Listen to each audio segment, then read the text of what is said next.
Smooth like butter. Right. It's almost, seriously, I say this every week. It's almost like I know what I'm doing for a change of pace. It's kind of wild. One of these days, you too can have your own weekly broadcast and be cool with StreamYards and cool, like all sorts of like nuances and music and graphics and stuff. Until that time happens, though, it is Monday. It is 8 o'clock. And if it's Monday at 8 o'clock, it is Mighty Monkeys Nerd World Weekly. And I am your host. My name is Chris. I would introduce my co-host, but she's currently busy right now. I'm looking up stuff. Oh, so you were playing a game a moment ago. I know, but I switched over at 8 o'clock to what we were going to be talking about. Like story. I like the story. So, saying hi my way back to Saltmans. Hi, Andrew. How you doing? Peter, good to see you, buddy. And then for all you folks joining in the West Coast feed, I hope you've been having a wonderful Monday. If you had it a couple of days ago, I still hope you had a good Monday. It's one of those things. So, yeah. How you doing? Not too bad. I haven't seen you in a little while. I know. I feel like it's been forever today. No. We skipped last week, didn't we? Yeah, but I was here and we were doing the volunteer stuff. That's what it was. So if you have put in your application for being a volunteer, they have been accepted. Mm-hmm. We have a couple that I have a couple emails out already. People should be able to see those at this point. Okay. And then also we have another meetup coming. Yes, next Tuesday, the 12th. Tuesday the 12th of August. Yes, at Genesee Valley Park. I'm under the impression, because we didn't put exact location, but yeah, that would probably be a good idea. yeah, I want to say near the gazebo area, because that I seems don't even know where the gazebo area is. that's the one that we always go to. That's near the playground on the south side of the river. Okay, on the other side of the river from the main parking lot. Okay. Yes, Gotcha. not on the pool side, but on the south side. You north of the expressway, south of the river. Yeah, sure. That's people are gonna remember that. Also, They can we're go going to back be and having watch several Zoom meetings for folks who are on the volunteer list. You don't have to attend every single one of them. It'd be cool to see you guys get a chance to catch up with each other, start talking about what's going on. Why? Because in September, we have the 9th Flower City Comic Con coming at you like a spider monkey. And people are just curious to know who's going to be there. Well, guess what? I have a list, and that list is as follows. Boom. We're going to start off with the lovely and vivacious Amy Acker from Persons of Interest, Gifted, Angel, Alias. So, a veteran of the Buffyverse, among many, many other things. With Amy will be D.B. Woodside from Lucifer, Buffy the Vampire Slayer, 911 Lone Star, The Night Agent, and several other things. With them will be such familiar faces as Kaylee McKee, a voice actress, writer, world builder, and artist. Megan Hollingshead, Guy Gilchrist, Jeff Klein returning once again, Michael Golden, and Renee Witterstater. We've also made several announcements over the past, I'd say a couple of weeks with additional faces, other actors, other artists. So check them out on the website, fc3roc.com. Sierra would like to know, can I buy my 3-day ticket on the first day at the convention? I know you said that it would be fine to buy a ticket, just double checking. Yes. I've never done that before. Yes. As always, tickets will be available at the door. They are available at some brick and mortar shops now. Yes, Comics, etc. Rhinos. Hammer Girl Anime this year. Yes. And Millennium. Their tickets are down there. I haven't heard anything that they couldn't sell them. Mm-hmm. First Print Comics. On I don't know where else. We have a list somewhere on our Facebook page or on our website, fc3roc.com. You can buy tickets right there as well. So that's a thing, my friends. And if you have any other further questions about the show itself, please feel free to reach out to us at any given moment in time. We'll usually fairly responsive to our DMs on Facebook. Yeah, I can speak today. I've been trying to jump in and answer some of those, like the emails. We all take turns at that. Like that. More often than not, it's Ann and Dan that you'll be chatting with, but from time to time you get Tanya or myself, and or any of our other folks that keep an eye on that sort of thing. If at first you don't succeed, try doing what Ann told you to do the first time.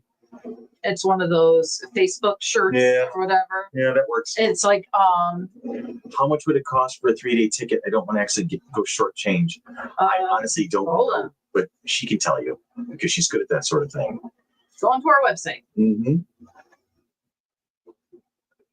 Everything is right there Show on the info. website.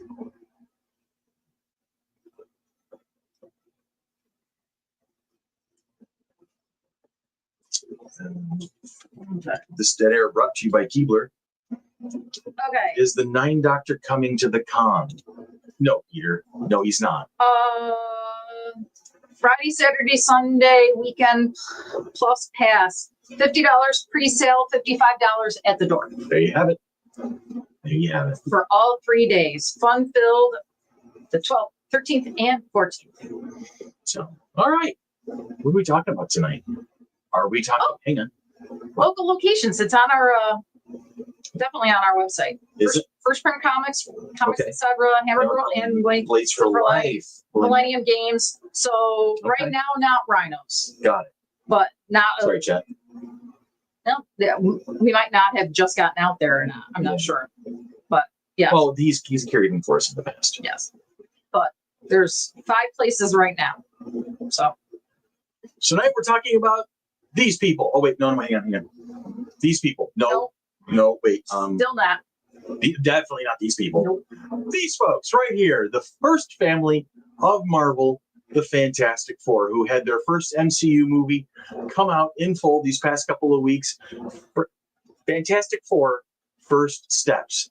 And right off the jump, what was your first impression? Just give us a general idea of what you thought about it. I was like, okay, it's a cross between the Jetsons and the 1960s. Well, I do like the retro The style. retro feel. of it, And it was things like that. fluid enough through the whole thing that it really kind of had a nice cohesive kind of vibe, world building vibe to it. Yes, they did. I saw that too. I want to say just initially I'm like, okay, but it maybe took me a little while to like kind of get into what was going to happen with the bad guy and things like that. Why is that? I don't know, maybe because I don't really know a lot of the comics and like Silver Surfer and things like that. Okay. And so, but I was like, okay, where are we going with this? And I'm like, okay, when is Galactus showing up? Because I know he's in there type thing. Really? Yeah. You weren't just appreciating the Well, yeah, I whole was. vibe of it? You're like, Yeah. let's get to it? No, but I'm just like, I don't know. I'm just like, I think I'm at this point, I enjoyed it, but I think I'm superhero movied out. Well, nobody twisted your arm to go, you know. No, but I think with Thunderbolts and Superman and Fantastic Four, I think I'm tired right now. Well, that's encouraging for a person who helps run a pop culture convention where superheroes are featured. In regards to 3 movies back to back within 3 months of each other. And I don't know. you never had a Lord of the Rings marathon at home? No. What's wrong with your house? I don't want to stay there anymore. Yeah, well, you don't stay there.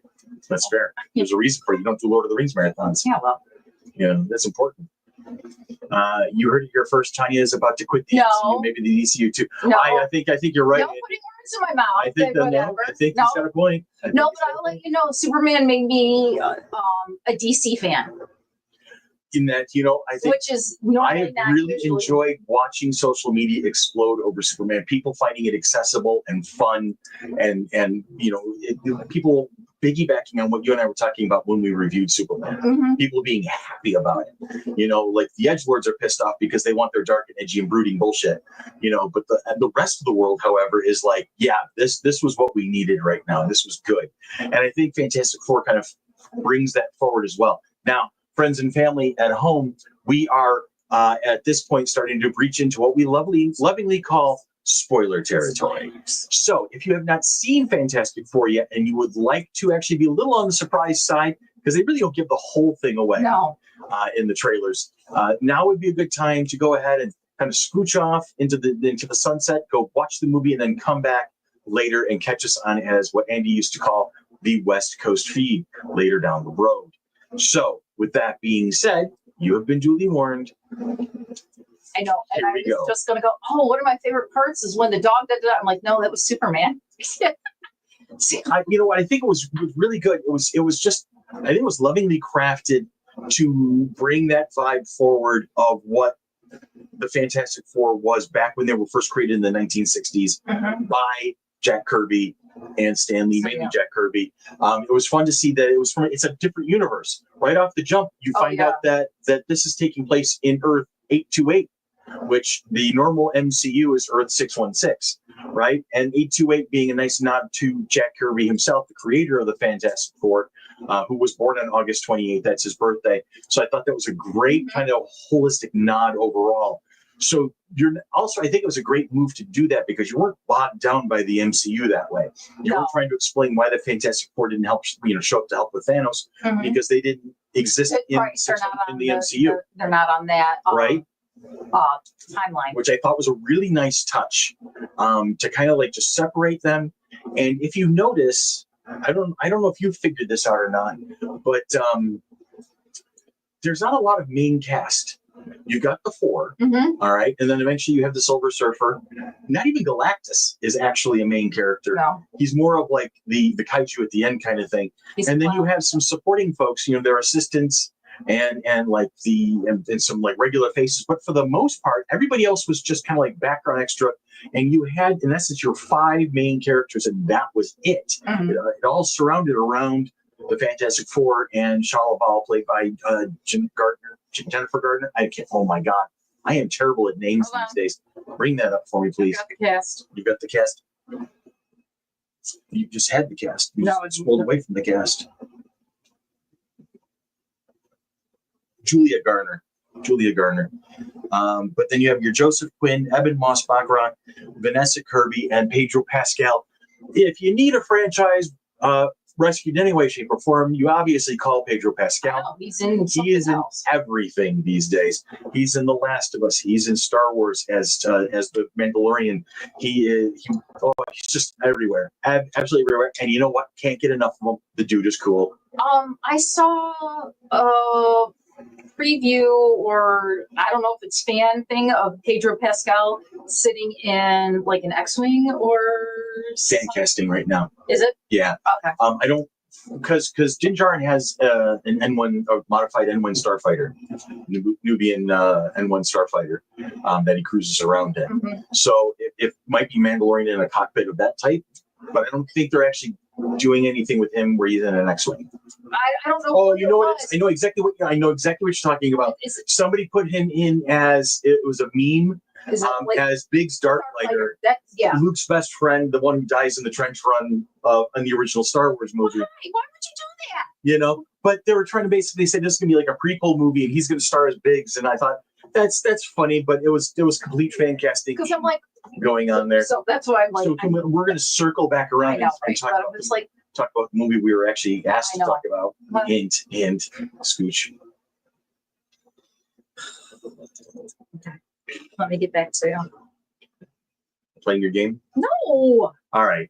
So not today. Not right. We see, I think, but I was saying there's only 5 main characters, and because of that, I think it's great because they spend a lot more time focusing on these characters instead of having these massive showpieces like it's been guilty in the MCU, where there's tons of different people going on and everybody trying to have a piece of the story, with dozens of characters and whatnot, especially like with Endgame and Infinity War, where you have these monstrous amounts of people, all important characters, having the big character pieces.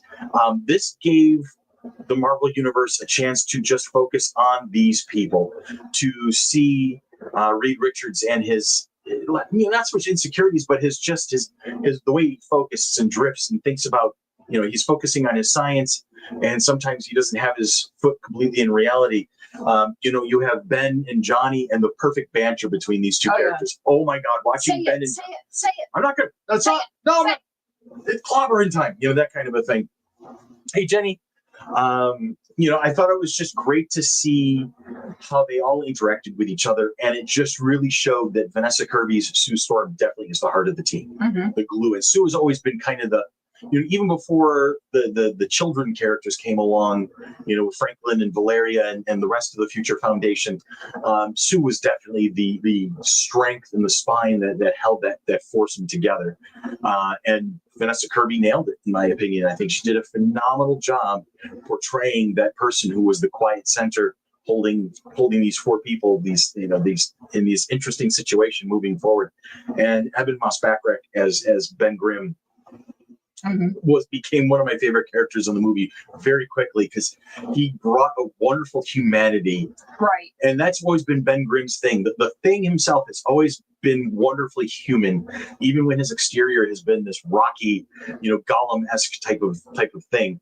So to see that was just, in previous rendition, like the immediate previous rendition, the thing was this brooding kind of just Gollum, the punch, punch this, flip that kind of guy who was just pissed off at his lot in life. And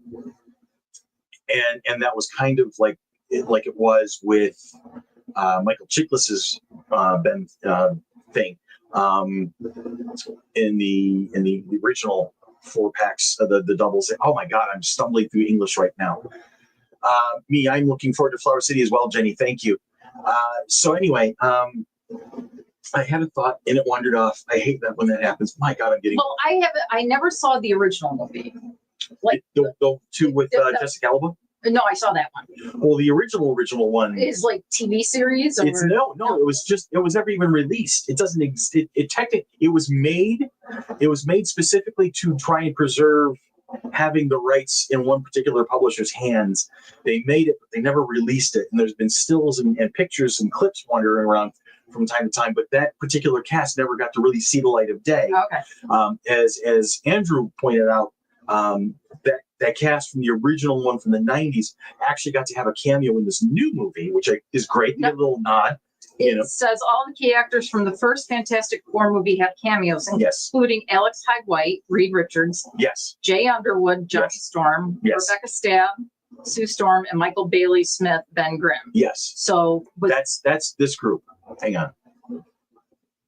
That's this group right that's this movie never saw the light of day. I don't think it's ever been released, but everybody knows it exists. It's one of those things that we all know it exists now, but it never actually was released. It's never been fully seen by people.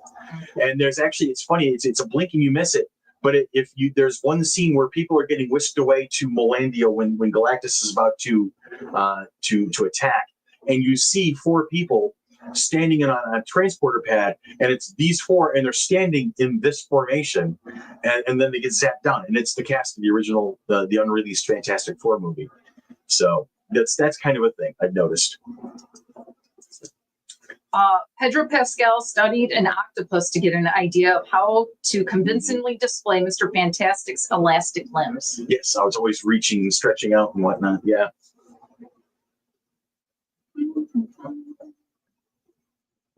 This is the 37th film in the Marvel Cinematic Universe and commences Phase 6 of Marvel Cinematic. So Phase 6 has officially begun then? Yes. Thunderbolts was the end of Phase 5? Interesting. I'll take that. Did Pedro Pascal do his own stretchy stunts? Well, as far as a human being can actually, reach. I want to say that it's probably CGI. I say there's a lot of CGI involving him, yeah. What else you got on that list? Let's see. Actually, Ironheart was the end of Phase 5. Okay, that makes sense. Ironheart was the end of Phase 5. Let's see. The filmmakers cite Star Trek 1966 and the Sam Raimi Spider-Man films as an influence on the movie. It made my nerd heart happy. I know Excelsior was always Stan Lee's favorite, catchphrase for the end of all of his messages to Marvel fans. And Excelsior is also the motto of the state of New York, which is where the Fantastic Four are located, is the state of New York. But it's also the name of one of my favorite starships in all of Star Trek, the Excelsior. So it's cool. They named their ship the Excelsior, and it covered so many bases for me. That one, I just started giggling. I'm like, that's awesome, because I get the Stan Lee reference, I get the New York State reference, but then my Star Trek, vibe just goes, yay! So that was kind of nice. The first trailer was released on February 4th, 2025, right. or F4. F4. Nice. Yes. That's It's clever. like all those like little They know. things that These people have been at it for a while now. They understand. They get it. let's see.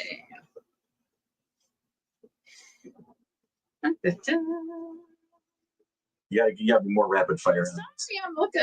There's 3 people right now that are hanging on every word you say. Okay, whatever. 3. 3. 1, 2, 3. You know, I used to do this show for 56, 70, somewhere in the neck of the woods. I'm doing it for 3. I love all 3 of you, by the way. Thank you for hanging in there for me. I really do. I think it's because people are disappointed with the fact that I don't have a guest announcement every week. Could be. But when we have the money of San Diego Comic-Con, then we could have a guest announcement every week. Could you imagine? Oh my God, if we had San Diego Comic-Con money, yikes. It would be amazing. That was Sulu's ship. Yes, it was. In Star Trek VI, they established that he was the captain of the Excelsior.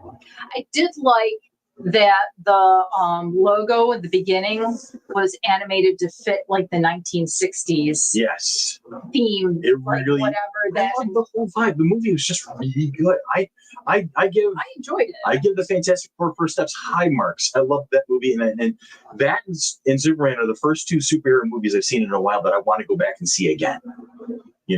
I have not been able to say that in a while. I've been like, okay, that was good, moving on. But those 2 alone, Superman and Fantastic Four, I'm like, I need to go see these movies again. These were really good. Okay, because you definitely will pick up on other nuances that you didn't see the first time. Right. That's the thing about like watching something over again, because you're like, "Ooh, I missed that the first time." But here's another thing that I noticed. I just thought about for both of those movies that I just mentioned, Superman and Fantastic Four.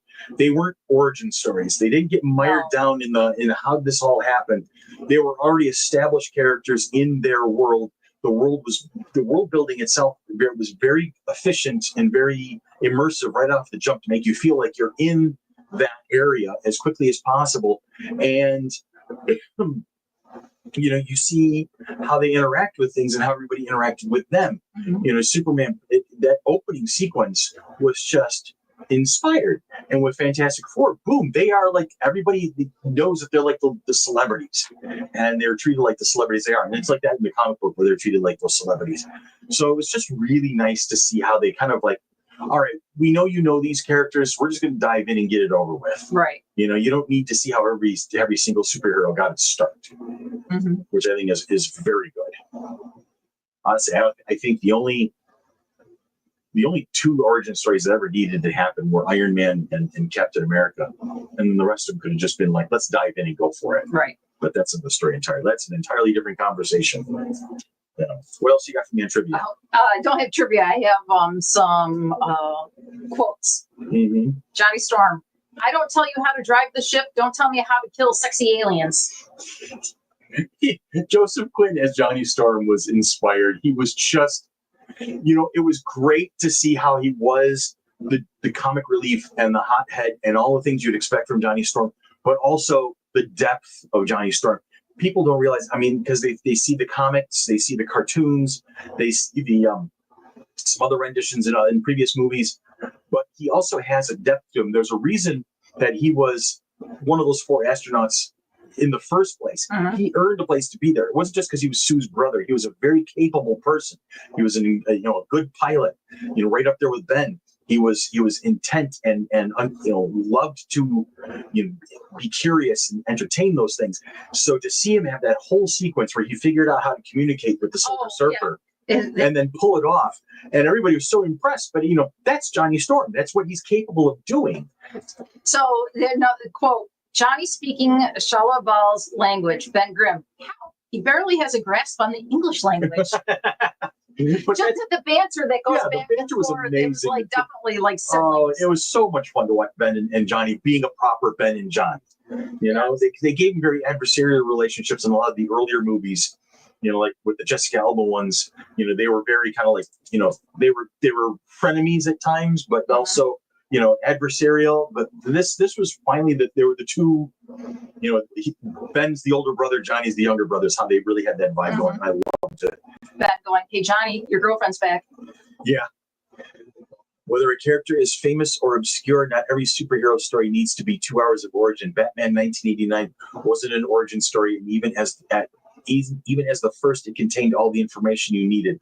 Yeah, I mean, it just when it takes what you know and sinks you in right off the bat, it creates you feel like you've been pulled into a story instead of being led into a story. And you can tell that there is a family vibe. Yes. That there's like a loving family vibe. Yes. And Reed Richards does not know how to handle having a baby. Right. He was clueless. He was clueless. It was so wonderful then to watch. Grim goes to him, "Are you going to baby-proof the world?" Yeah. So, because they're changing, Herbie's changing out all the to put all the I want a Herbie. You want a Herbie? I need a Herbie. You need a Herbie? My God, I need a Herbie. To put all the outlet protectors in, things like that. You know, the drawer, the cabinet locks and everything like that. Oh yeah. Oh, it's just a lot of fun to watch that in action. It was a good movie. If you haven't seen it yet, by all means, please go see it. It was really fun. It was fun. I'll tell you right there. There are 2 credit scenes. There was one mid-credit, which had something to do with what was going on, and then at the very end of the credits, you really could have skipped it, but it was cute. Mm-hmm. It was cute, but it was not important. So if you had to pee, you can get up after the mid-credit one and run, and you wouldn't miss anything important. But yeah, it was definitely clobbering time. Yeah, and it came out really nice. I liked it. There's questions now because the way they resolve the movie doesn't fit with the Fantastic Four showing up at the end of Thunderbolts. Also, and Kevin Feige even pointed this out, in the First Steps movie, the Excelsior has 3 fins, and the one at the end of Thunderbolts had 4. Mm. So it's like, wait, what? I'm trying to rectify those. And you know what that does? I think that's one of 2 things. One, MCU is the people who are writing the MCU right now are trying to show you that there's a broader picture going on here. There's a broader multiversal picture going on here. But also, they're patently screwing with the armchair quarterbacks right now. Oh yeah. I think they're just absolutely screwing with the armchair quarterbacks for their own amusement. I gotta say, I applaud the move. I applaud the move. Kevin Feige, if you're watching, I know you're not, because it's just one of those things. But if you were, man, I'm telling you, that was brilliant. I love it because the armchair quarterbacks need to be screwed with every so often. It's kind of fun that way. Yeah, but you do see that it's going to be leading into one of the next movie. Is it the next movie? I don't know if Doomsday's the next movie. I can't keep it in straight. I'm usually now when something like that pops up, I'm usually vamping until Andrew pops up and says, "This is what's next." Thank you, Andrew. That's it.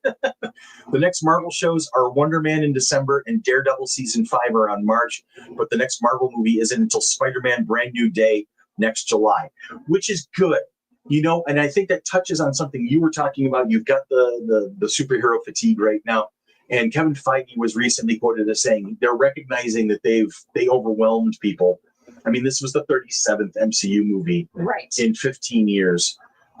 So they're going to start kind of doing less and trying to make that more meaningful. We saw a clip of Tom Holland bouncing around in his outfit, on set, saying, "Okay, are we ready? Let's go. Let's do this." And that was like a kind of a teaser that they're working on Brand New Day as we speak, which I'm looking forward to. The Brand New Day spider suit is so cool because it's basically Tom Holland's Peter Parker is acknowledging that he met the other 2 Peters and that they had an influence on him, because the suit is just a wonderful blend of all 3 Spider-Men. You see bits of Toby, you see bits of Andrew, and you see bits of Tom's all wrapped up in this one suit. And I think that is just spectacular. So I'm looking forward to next July. I'm looking forward to Wonder Man in December. And of course, Daredevil season 5, because Daredevil season 4 was so badass, so good. So that's going to be a thing. As always, gang, if you have questions, maybe you have answers that might work alongside that. We recommend that you at this point go out to fc3roc.com and check that all out. All of our information is there. If you'd like to apply to be a volunteer, that application is still open until September 1st. We will hopefully be having an informal volunteer meetup on the 12th of August, and that will be at the Genesee Valley Park, where the gazebos are. On the opposite side of the river from the part of the park that has the swimming pool and ice rink. So keep that in mind. And if you have any questions on how to find that, let us know. The easiest way to reach us is through our direct messaging on Facebook. And I know so many of you use Facebook on a regular basis. It's just one of those things. We're old stogies. What are you going to do? We'll get to it. We'll get to it. We get to it pretty quickly. Are you and comic checking anytime soon in this era of ours, or are you guys not in this era? Not until after. No, we've got other stuff to do. Other stuff to do. Yes, I have to go to her house tomorrow and pick up. Are they coming out with a new Supergirl? Yes, they will be coming out with another Supergirl. I think that's going to be later this year. That's an ABC question. That's a tomorrow, or that's a later question. But Supergirl is the next up for the DCU after Peacemaker season 2. So only red shirt team with a 100% survival rate. Just saying. Sean's red shirt team. Sean's red. If you want to be a red shirt that survives, join security at the convention. Lanterns before Supergirl. Thank you very much, Andrew. Okay. No, I got to go grab tablecloths tomorrow to start washing. Oh, it's that part of the season. It's the season to start washing tablecloths. If you have applied for being a volunteer and you've gotten the confirmation email and you have not gotten my information email saying, hey, this is what we're going to be doing, I will be sending out another round of those this weekend when I have an opportunity to do so. We will be having informal get-togethers. Like on the 12th, we'll be having probably one more in-person informal get-together before the show, but we'll be having several Zoom meetings for, and maybe even a couple of on-venue meetings if Ann tells me I actually have permission to be at the venue on a couple of occasions, so I can just show people around. But very informal stuff. Even if you don't intend on volunteering, if you want to come to the meetup on the 12th, you're more than welcome to. Yes. I'd love to see you. I'd love to hang out with you for a little bit. Bonus points for puppies. Bonus points if you bring your puppies. Juno was at the last volunteer meeting, so if anybody's ever wanted to meet Juno, there's a distinct possibility she'll be at the next one on the 12th. Who knows? So these are things that are always a feasible possibility. I was going to say, I can come get her after work. I can feed her and come. I can take care of the dog. I understand that, but aren't you down on that part of the... Yeah, but I'm not going to show up wearing a City of Rochester shirt. I'm going to go home. I'm going to change my shirt, and I'll pick up the dog at that point. And bring her with me. I was trying to be helpful. Listen. You know, you're taking my dog away from me. If you want to take the dog and take her home with you forevermore, you're welcome to it. I don't know. I'm not done with her yet. After her greeting of me today, I don't know. If she got me, I'm like, I don't know, because I don't see her as often anymore. That's probably it. Oh, she was jumpy, Mac. A lot of slurps. She loves you. What do you want? Yeah. What do you want? Complainer. I'm just stating a fact. Complaining. Anyway, my friends, that's enough from us. We have been babbling on for about a half an hour. We're going to let you go now back to your regularly scheduled Mondays, already in progress. You guys, we love you. We miss you. We're hoping everybody's having a good day. If you have a great week, have a safe week, and we will talk to you again next week.